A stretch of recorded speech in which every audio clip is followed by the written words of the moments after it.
नमस्कार मित्रमैत्रिणींनो, आपलं पुन्हा एकदा स्वागत आहे आपल्या चॅनलमध्ये.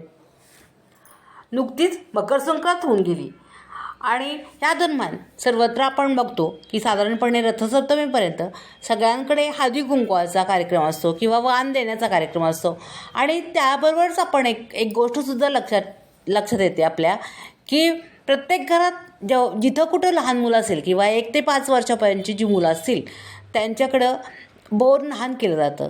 खरं तर हा लहान मुलांचं कौतुक सोहळा असतो आणि म्हणून लहान मुलांचं बोरन्हाण केलं जातं. खरं तर बोरन्हाण का केलं जातं किंवा कशासाठी करतात याचा एक इतिहास पण आहे. मग हे कसं करतात तर हलव्याचे दागिने घालून नटवतात, पाटावर बसून त्याचं औक्षण करतात व बोर, ऊस, हरभरे, मुरमुरे किंवा चिरमुरे, बत्तासे, हलवा, तिळाच्या रेवड्या आणि आता अलीकडे जसा जमाना बदलला आहे अर्थात हे पहिल्या काळात नव्हतं, पण अलीकडच्या काळात त्यात बिस्किटे आणि गोळ्या असे किंवा चॉकलेटं, टॉफीज असे पदार्थसुद्धा ठेवले जातात किंवा टाकले जातात त्या मुलाच्या अंगावर किंवा त्यांना आंघोळ घातली जाते. आणि ह्या पदार्थातून जेव्हा ते मुलाच्या अंगावर टाकतात किंवा जेव्हा त्यांना आंघोळ घातली जाते तेव्हा त्या आंघोळीचे सर्व पदार्थ त्याचे सगळेजण मित्र किंवा छोटी मुलं जी बोलवलेली असतात ते सगळे गोळा करतात आणि त्यात ते आनंद मानतात. अशा तऱ्हेनं अतिशय उत्साहानं हा सण साजरा केला होतो.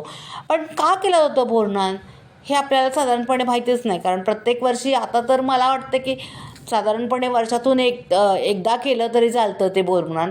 पण अलीकडे एक प्रथाच पडली की 5 वर्ष करावं किंवा सतत 5 वर्ष करतात असा प्रकार घडतो.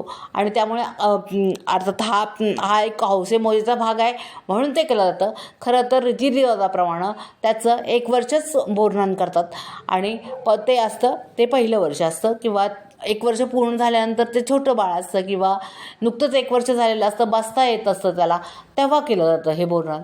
तर बोरन्हाण का केलं जातं तर पहिल्यांदी जेव्हा आपण अभ्यास करतो किंवा पुराणातली माहिती बघतो तेव्हा पहिलं बोरन्हाण कुणावर झालं तर पहिलं कृष्णावर झालं.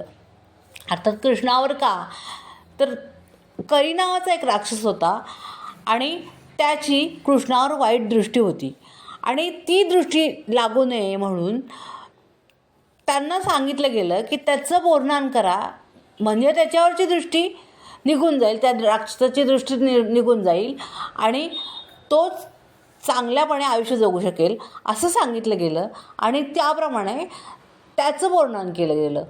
आणि यथावकाशच जेव्हा संक्रांत होते आणि दुसऱ्या दिवशी करीदिन असतो, संक्रांतीचाच करीदिन असतो आणि करीचा वाईट दृष्टी लहान मुलांवर पडू नये म्हणून संक्रांत किंवा बोरन्हाण लहान मुलांचं केलं जातं.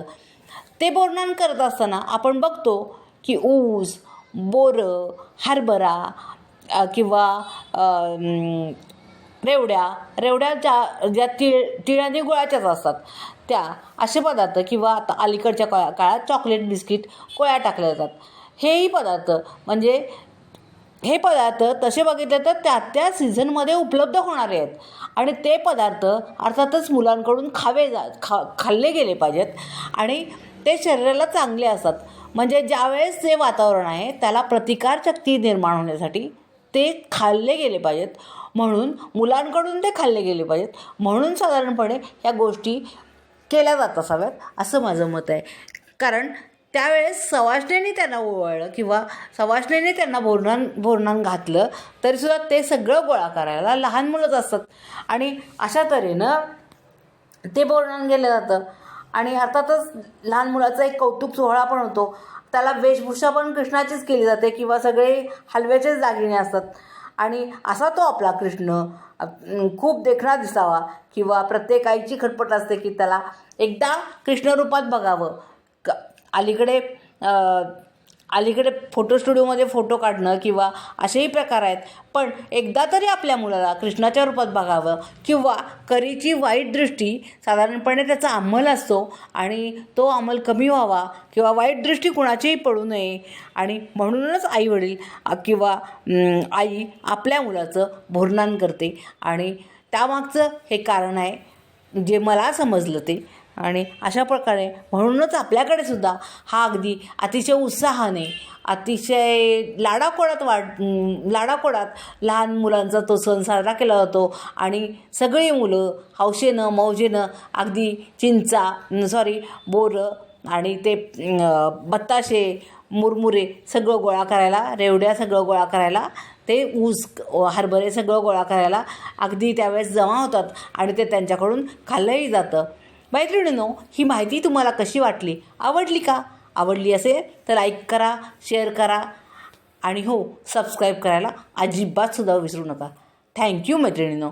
पुन्हा एकदा नमस्कार मित्रमैत्रिणींनो.